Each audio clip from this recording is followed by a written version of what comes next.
Welcome to Speaking History and the fourth episode of our captivating series, The Historic Evil Women. In this episode, we unravel the twisted and scandalous life of Agrippina the Younger, an ambitious Roman empress whose thirst for power knew no bounds. From manipulating emperors to orchestrating political assassinations, Agrippina's story is a blend of intrigue, betrayal, and bloodshed. But what truly sets her apart is her chilling relationship with her son, Emperor Nero, a connection that would ultimately seal her tragic fate. Let's dive into the tale of this notorious woman whose deeds left an indelible mark on history. The granddaughter of Emperor Augustus, Agrippina the Elder, was married to Germanicus.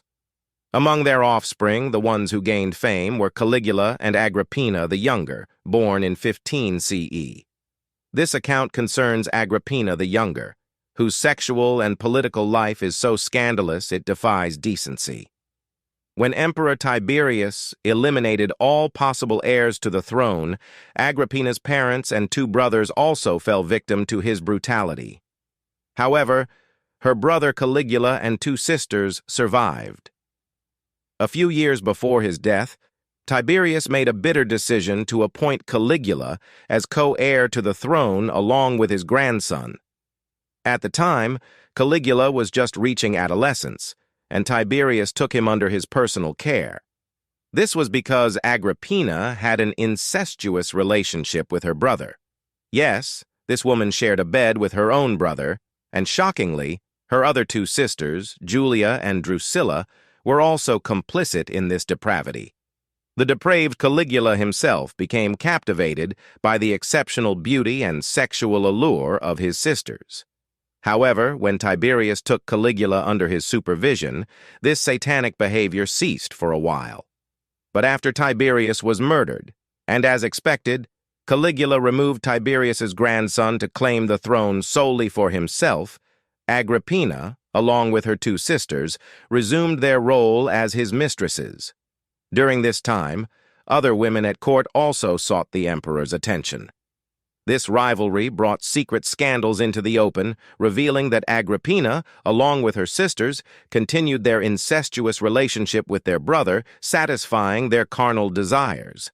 Such scandals made it impossible for these women to marry into any honorable or noble family.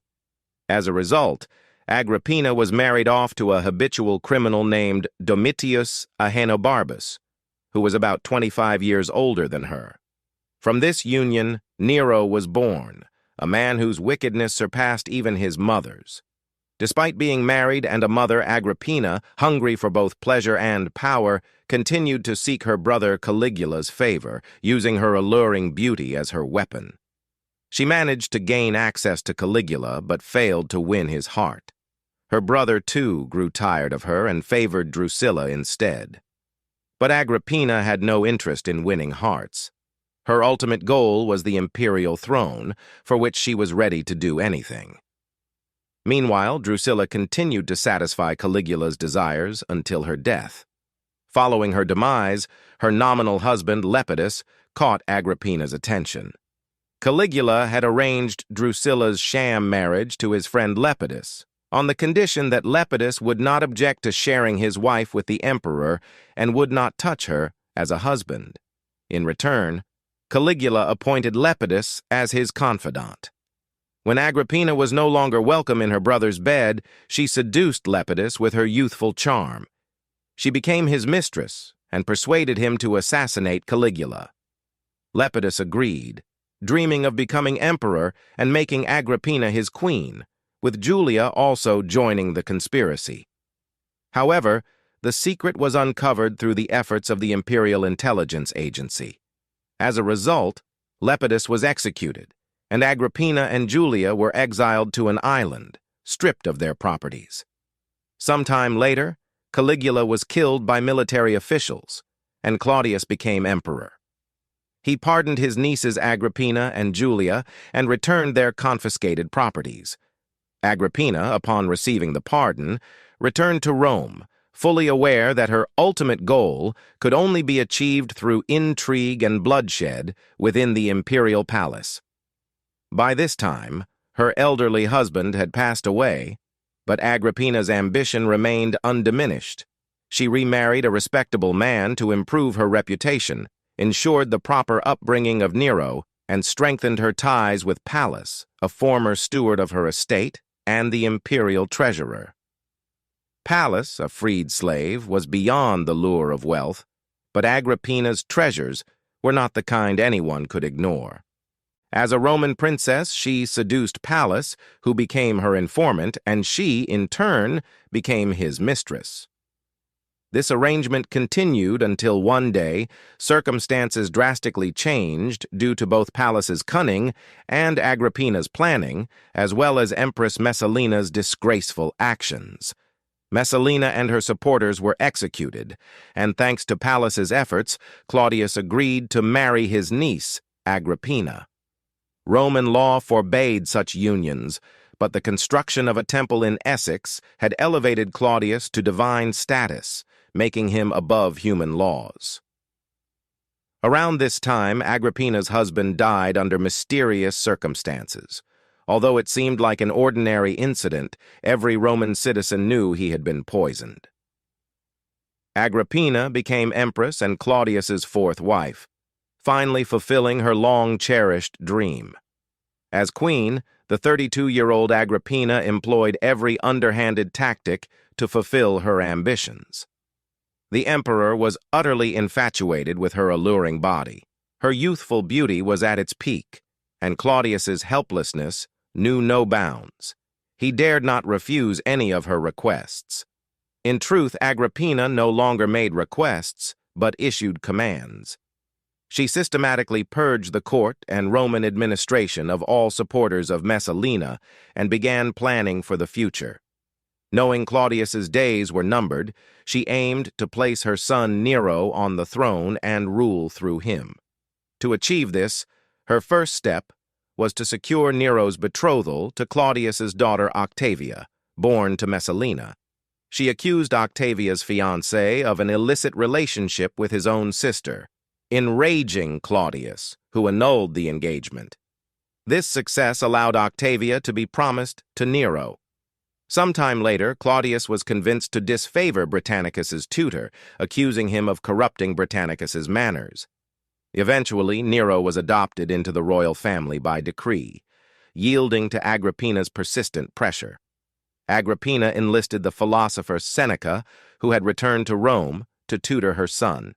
Agrippina also began treating Britannicus, Messalina's son, with cruelty. His potential claim to the throne posed a threat, and under her influence, he was essentially placed under house arrest. Meanwhile, Agrippina reshuffled the military and administrative ranks, appointing her loyalists to key positions and ensuring Nero's entry into the Senate. At 15, Nero was married to Octavia. Although both were underage by Roman law, Agrippina secured special permission from Claudius. However, a new obstacle emerged in the form of Narcissus, Claudius's most trusted freedman. Narcissus, once favored by Messalina, now expected similar treatment from Agrippina. When she ignored his overtures, Narcissus began campaigning for Britannicus, spreading rumors to Claudius about Agrippina's alleged relationship with Pallas. Claudius, frustrated, reportedly said, "It seems my fate is to endure my wives' disgraceful conduct and then punish them." Agrippina, informed of this, prepared for a decisive strike. She turned to Locusta, a Gallic woman skilled in poison-making, who had assisted her in past schemes. Agrippina acquired a poison and waited for the right moment. On the evening of October 12th, 53 CE, she prepared Claudius's favorite mushroom dish, sprinkling poison on some of the mushrooms. To avoid suspicion, she tasted a few herself, leaving the most tempting ones for Claudius. Trusting her completely, Claudius ate heartily and soon fell ill. However, the poison's immediate effect was less potent than expected, alarming Agrippina. At this critical juncture, Claudius's Greek physician, who was aware of the plot, betrayed him. Instead of helping him vomit the poison, the doctor deliberately smeared more poison on a feather and inserted it into Claudius's throat, ostensibly to induce vomiting. This act sealed the emperor's fate, and he collapsed, lifeless. Nero ascended to the throne, and Agrippina began ruling in his name. What followed was a reign of terror, marked by widespread cruelty and oppression. Ordinary opponents were eliminated one by one, and for the major rivals, such excruciating deaths were ordained that even Satan might have been moved to tears. Narcissus was kept imprisoned for some time and eventually forced into suicide. He was not the only one to face such a tragic fate. Countless individuals like him fell victim to the atrocities of a savage woman, leaving it difficult to ascertain just how many suffered in helplessness. When Agrippina's cruelties exceeded all bounds, Seneca incited Nero to intervene and start asserting himself as emperor over his mother's commands. Naturally, this was extremely undesirable and provocative for Agrippina, as she had put Nero on the throne after a long and shameful struggle. During an event, when Nero scolded her over something, sparks turned into flames. The clash of interests between mother and son began. Not long after Claudius's death, Agrippina began to realize that the power she had acquired through numerous conspiracies, murders, and sins was slipping away. When Nero dismissed her longtime confidant Pallas from his position, she became his sworn enemy. She then made a new move, shifting her support to Britannicus. However, Nero, being her own son, poisoned Britannicus with a lethal drop in water, killing him instantly. The suddenness and horror of the death left everyone stunned, and even Agrippina was deeply terror-stricken. She realized that an open conflict with Nero was now inevitable. At this point, she was quite isolated. Driven by her thirst for power and pleasures, Agrippina forged a special relationship with a new pawn, someone who had a similar lineage to Augustus as Nero. With blind ambition, boundless authority, and her lust for pleasure, Agrippina established ties with this new pawn, intending to place him on the throne and make herself his queen. However, the conspiracy was still in its early stages when an informer told Nero everything. At the time, Nero was heavily intoxicated, and he immediately ordered his mother's assassination. However, after Seneca's intervention, he agreed to investigate the matter. Seneca arranged a meeting between mother and son, and Agrippina proved that she had another talent: acting. While presenting her defense and a mother's tender feelings, she appeared so overwhelmed with grief that she seemed on the verge of fainting. With tearful eyes, she loudly proclaimed her innocence, softening Nero's heart. Agrippina narrowly escaped death. For the next 2 years, Agrippina remained silent. She carefully reviewed her past actions and crafted a new strategy.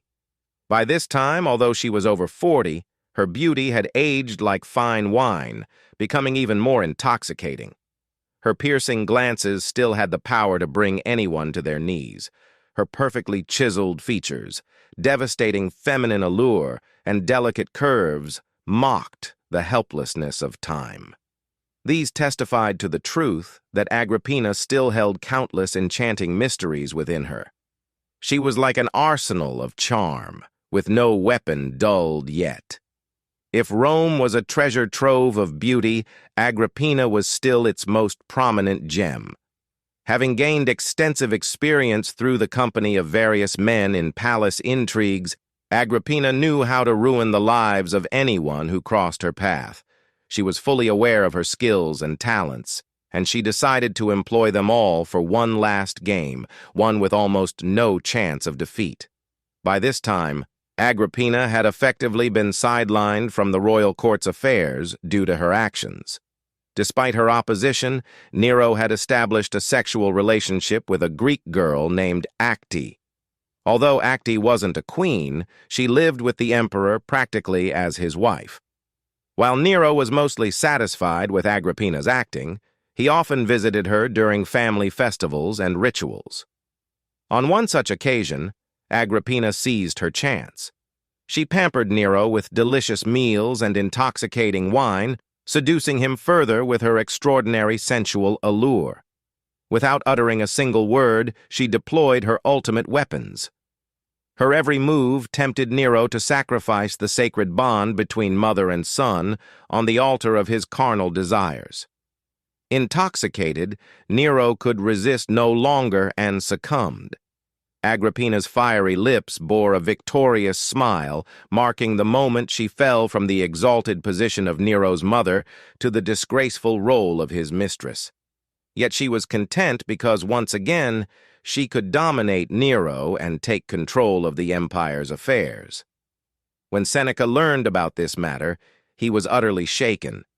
After much thought, he revealed the disgraceful story. Act, a favorite of Nero, stirred his conscience in such a way that he sank deeper into the swamp of regret and shame.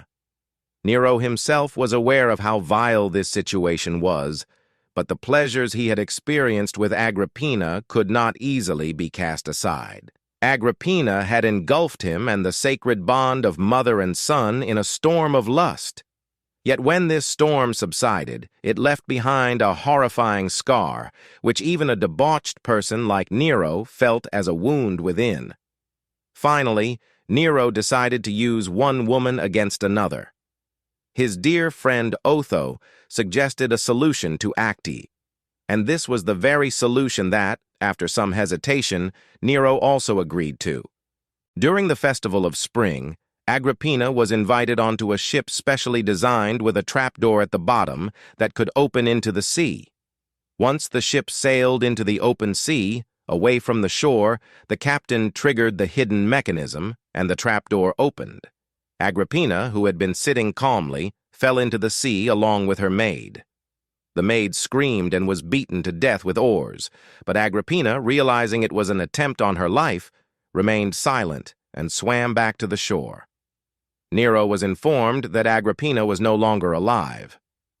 While he was still contemplating the possible consequences of the incident, a slave informed him that Agrippina had survived.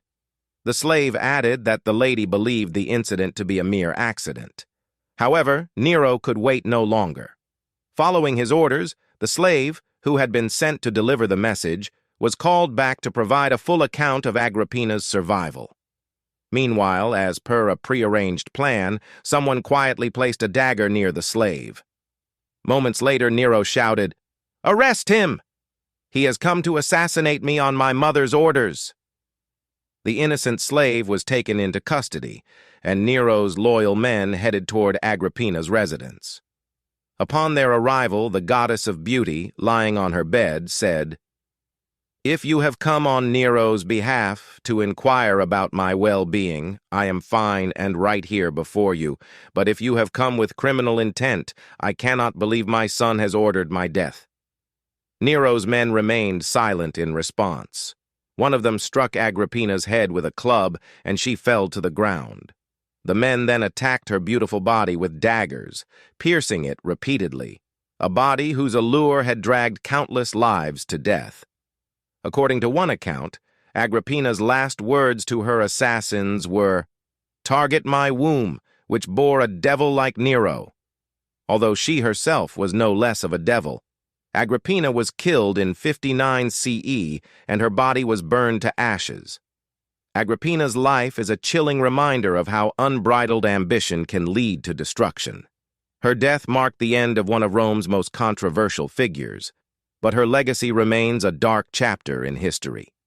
If you found this story fascinating, don't forget to like, share, and subscribe to Speaking History for more gripping tales. Let us know your thoughts about Agrippina and her influence in the comments below. Stay tuned for the next episode, where we uncover another